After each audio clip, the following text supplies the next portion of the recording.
Hello viewers, আসসালামু আলাইকুম। আজ আমি আপনাদের সাথে শেয়ার করব সবচেয়ে সহজ উপায়ে এবং ফাঁকিবাজি টেকনিকে মজাদার পিৎজা রেসিপি, যেটা বানাতে সময় লাগবে খুবই কম আর খেতে কিন্তু একেবারে দোকানের মতো লাগবে। তো চলুন ভিউয়ার্স, কীভাবে এই মজাদার পিৎজা বানাতে হয় সেটা দেখে নেওয়া যাক।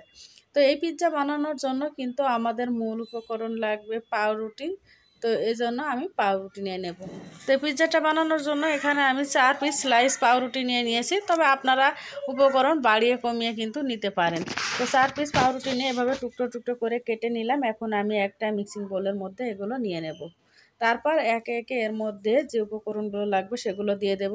তো তারপর আমি এখানে দিয়ে দিচ্ছি 3 টেবিল চামচ পরিমাণ সুজি। তারপর একটা ডিম দিয়ে দিলাম। তারপর আমি এর মধ্যে দিয়ে দেব এখানে প্রায় 1 কাপের মতো দুধ। তো দুধটা আগে থেকে জাল করা ছিল, আর 1 চিমটি পরিমাণ লবণ দিলাম, আর 1 চা চামচ পরিমাণ চিনি দিলাম। দিয়ে খুব ভালো করে এগুলোকে এখন আমি মিক্সড করব। তো আপনারা চাইলে হাত দিয়েও করতে পারেন বা চামচ যে কোনো কিছু দিয়ে করতে পারেন। তো আমি এভাবে স্প্যাচুলার সাহায্যে যতটা সম্ভব মিক্সড করে নিছি। নেওয়ার পর 5 মিনিটের মতো এগুলো আমি রেখে দিয়ে বাকি উপকরণগুলো মানে পিৎজা বানাতে যা লাগবে সেটা আমি রেডি করে নেব। তো এভাবে আমি 5 মিনিটের জন্য ঢেকে রেখে দেব। তো 5 মিনিট রেখে দিলে দেখবেন যে এগুলো আর একটু সফট হয়ে যাবে। তো 5 মিনিট পর আবারও আমি একটু ভালো করে নেড়ে-চেড়ে মিশিয়ে নিয়েছি। এখন পিৎজার জন্য যে উপকরণগুলো লাগবে সেগুলো কি নিয়েছি সেটা দেখিয়ে দিছি।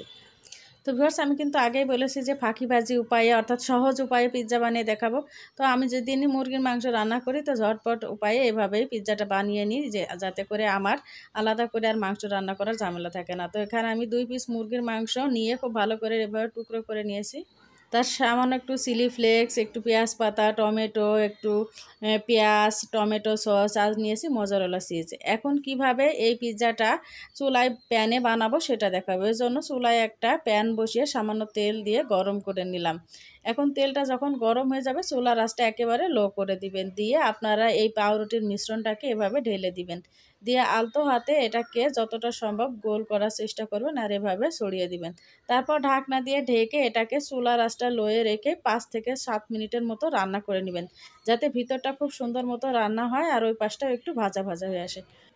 তো 5-7 মিনিট পর দেখে নিলাম নিচের পাশটা হয়েছে কিনা। তো নিচের পাশটা খুব সুন্দর মতো হয়ে গেছে। এখন আমি এটাকে 2টা খুন্তি ব্যবহার করে উল্টে দিছি। তো 2টা খুন্তি ব্যবহার করার কারণ হচ্ছে এটা কিন্তু যথেষ্ট বড়, একটা দিয়ে উল্টাতে গেলে অনেক সময় ভেঙে যেতে পারে। তো তারপর এই পাশটায় আমি একে একে যে উপকরণগুলো নিয়েছিলাম সেগুলো দিয়ে দেবো। তো প্রথমে দিয়ে দিলাম টমেটো সস। তো টমেটো সসটা দিয়ে খুব ভালো করে এটাকে ছড়িয়ে দিচ্ছি। তারপর আমি এর উপরে দিয়ে দেব বাকি যে উপকরণগুলো নিয়েছিলাম। তো এখানে আমি আগে থেকেই বললাম যে রান্না করা মাংসটাকে এভাবে ছড়িয়ে নিয়েছিলাম। তো রান্না করা এই মাংসটা আমি এর উপর দিয়ে এভাবে ছড়িয়ে দিছি। তো মাংসটা আমি সব সময় এভাবে ব্যবহার করি, আর এইভাবে ফাঁকিবাজি উপায়ে আমি কিন্তু পিৎজা সবসময় বানিয়ে থাকি। আর এটাও খেতে কিন্তু মন্দ না, খুবই ভালো লাগে। তারপর আমি এখানে টুকরো করে রাখা টমেটো, পেঁয়াজ পাতা দিয়ে দিলাম। তারপর আবারও মোজারেলা চিজ দিয়ে দিলাম। তো মোজারেলা চিজ দেওয়ার পর আমি এর উপরে দিয়ে দেব কিউব করে কেটে রাখা কয়েক টুকরো পেঁয়াজ। তো পেঁয়াজটা দেওয়ার পর আমি আবারও এর উপরে মোজারেলা চিজ দিয়ে দেব। তো চিজ আপনারা আপনাদের মনের মতো কম বেশি করে দিতে পারেন। তো আমি একটু বেশি করে দিয়ে দেব। দেওয়ার পর ঢাকনা দিয়ে ঢেকে কিন্তু 5 মিনিটের মতো রান্না করলেই এই পিৎজা হয়ে যায়।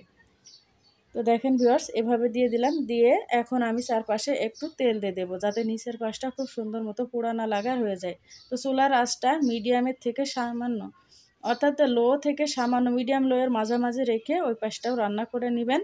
অর্থাৎ চিজ গলে গেলেই পিৎজাটা কিন্তু হয়ে যায়। তো 4-5 মিনিট পরই দেখবেন যে আমার এই পিৎজাটা হয়ে গেছে। তো আমি এখন আপনাদেরকে দেখিয়ে দিচ্ছি। তো দেখেন ভিউয়ার্স, চিজ কিন্তু পুরাপুরি গলে গেছে। আর এটা দেখতেও মাশাআল্লাহ অনেক সুন্দর হয়েছে। আর চিলি ফ্লেক্সটা আমার দিতে মনে ছিল না, পরবর্তীতে আমি এই যে উপরে দিয়ে দিয়েছি। তো এটা দিলে দেখতে অনেক সুন্দর দেখায় আর খেতে একটু স্পাইসি লাগে, ভালো লাগে। তো এখন আমি চুলা থেকে নামিয়ে আপনাদেরকে দেখিয়ে দেব। তো ভিউয়ার্স, আমার পিৎজাটা কিন্তু হয়ে গেছে। তো এভাবে কিন্তু আপনারা সহজ উপায়ে ঘরে পিৎজা তৈরি করে নিতে পারেন। আর এটা খেতে কিন্তু দারুণ লাগে। তো আপনারা একবার বানিয়ে অবশ্যই খেয়ে দেখবেন। আশা করি অনেক ভালো লাগবে। সবাই অনেক ভালো থাকবেন, সুস্থ